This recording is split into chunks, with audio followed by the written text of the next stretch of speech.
امام بہقی نے اپنی کتاب شعب الایمان کے اندر یہ روایت نقل کی ہے کہ نبی محترم صلی اللہ تعالیٰ علیہ وآلہ وسلم سے استفسار کیا یا رسول اللہ علیہ الصلوۃ والسلام کیا مومن بزدل ہو سکتا ہے؟ آپ نے فرمایا ہو سکتا ہے۔ آپ سے پھر پوچھا گیا کیا مومن بخیل ہو سکتا ہے؟ آپ نے ارشاد فرمایا بخیل ہو سکتا ہے۔ آپ سے استفسار کیا گیا کیا مومن جھوٹ بول سکتا ہے؟ تو نبی کریم رؤوف رحیم رحمت للعالمین شاہ مبلغین صلی اللہ تعالیٰ علیہ وآلہ وسلم نے ارشاد فرمایا کہ مومن جھوٹ نہیں بول سکتا۔ یہ ایک ایسی مذموم صفت ہے کہ بندہ جب جھوٹ بولتا ہے تو ایک طرح کی کمینگی کا وصف اس کے اندر پایا جاتا ہے، قصدن وہ اپنے مومن بھائی کو دھوکہ دیتا ہے۔ تو فرمایا کہ مومن کی یہ شان نہیں ہے کہ جھوٹ بولے، کہ یہ ایسی چیز ہے، ایسی مذموم صفت ہے کہ پہلے کے لوگ مومن سے جھوٹ کا تصور ہی نہیں کیا کرتے تھے کہ ایک مومن ہو کے جھوٹ کیسے بول سکتا ہے، کبھی بھی اس چیز کا تصور نہیں کرتے تھے۔ ملا جیون علیہ رحمہ مصنف نور الانوار، آپ کے پاس ایک شخص آیا، وہ شخص آ کے کہنے لگا حضور آپ کی بیوی بیوہ ہو گئی ہے۔ آپ حیران ہو گئے، اس کو حیرانگی کے ساتھ دیکھے جا رہے ہیں، تعجب کی نگاہوں سے اس شخص کو دیکھے جا رہے ہیں۔ دوسرے لوگ کہنے لگے حضور کیوں پریشان ہو رہے ہیں، اس میں پریشان ہونے کی کیا بات ہے؟ آپ کی بیوی تو تبھی بیوہ ہو سکتی تھی جب آپ فوت ہوتے، آپ موجود ہیں، تو آپ کو پریشان ہونے کی کیا ضرورت ہے؟ آپ علیہ رحمہ نے ارشاد فرمایا بات تو یہ میں بھی سمجھتا ہوں کہ میری بیوی تبھی بیوہ ہوگی کہ جب میں فوت ہوں گا، تو میں متفکر ہوں، میں یہ جو پریشان ہوں، میں یہ جو غور کر رہا ہوں اس وجہ سے کر رہا ہوں کہ یہ جو شخص ہے جس نے کہا کہ آپ کی بیوی بیوہ ہو گئی ہے، میں جانتا ہوں یہ شخص مسلمان ہے، مجھے یہ چیز غور و فکر پہ مجبور کر رہی ہے کہ یہ مجھے چیز غور اور فکر میں مبتلا کر رہی ہے کہ میں اس شخص کو جانتا ہوں کہ یہ مسلمان ہے اور مسلمان تو جھوٹ بولا نہیں کرتا۔ اس چیز نے مجھے پریشان کر دیا ہے، مجھے پشیمانی میں ڈالا ہوا ہے کہ یہ تو مسلمان ہے اور مسلمان جھوٹا نہیں ہو سکتا، یہ چیز مجھے پریشان کرتی ہے۔ تو قابل احترام سامعین، بات یہ ہے کہ جھوٹ یہ مسلمانوں کا شعار نہیں ہے، سچائی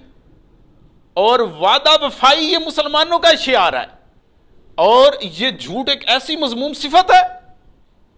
کہ اس کے سبب سے کئی مذموم صفات بندے کے اندر عود کر جاتی ہیں، اور ایک جھوٹ کو چھوڑ کے جو بندہ سچائی کو اپناتا ہے تو سچائی ایک ایسی اعلیٰ صفت ہے کہ اس کی برکت سے بندہ بہت زیادہ گناہوں سے بچتا چلا جاتا ہے۔ کہ نبی پاک صاحب الاولاق سیاہ افلاق صلی اللہ تعالیٰ علیہ وآلہ وسلم کے پاس ایک شخص آیا، عرض گزار ہوا آقا صلی اللہ علیہ وسلم میں کئی گناہوں میں مبتلا ہوں، توبہ کرنا چاہتا ہوں اور سارے گناہوں کو یک بارگی چھوڑ نہیں سکتا، کوئی ایک سا گناہ آپ ارشاد فرمائیں تو میں اس کو ترک کر دیتا ہوں۔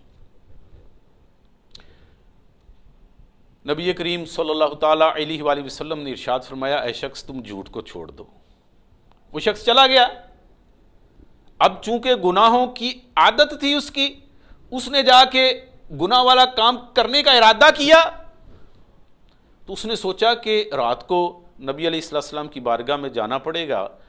اور جھوٹ تو بولنا نہیں ہے، سچ بولنا پڑے گا، اب میں اس گناہ کا ارتکاب کر کے تو پھر اس کا اظہار کروں گا تو کیسی ندامت اٹھانا پڑے گی۔ اس نے وہ گناہ ترک کر دیا، پھر وہ دوسرے گناہ کی طرف بڑھا، جب وہ کرنے لگا تو پھر اس کے ذہن میں یہ بات آئی کہ اگر اس کا میں ارتکاب کرتا ہوں تو رات کو بارگاہ مصطفی میں حاضری ہے،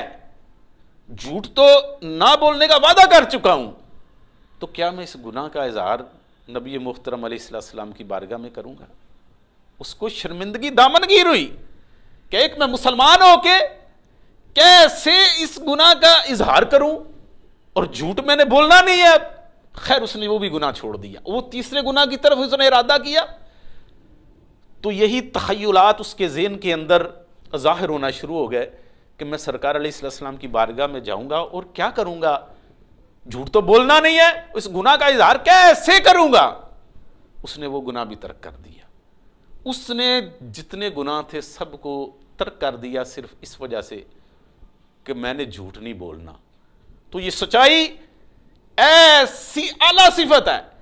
ایسی برکت والی صفت ہے، ایسی مبارک صفت ہے کہ جو بہت زیادہ گناہوں کو بندے سے دور کر دیتی ہے، بندے کے دامن کو ان گناہوں سے آلودہ ہونے سے بچا لیتی ہے۔ تو یہ سچائی ہے، یہ سچائی اللہ تعالیٰ کو بہت پسند ہے۔ اور جھوٹ بولنا ایسی مذموم صفت ہے، حکم فقہی اس کا یہی ہے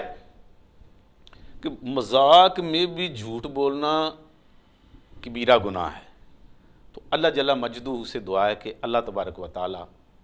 ہم کو اس مذموم صفت سے بچائے۔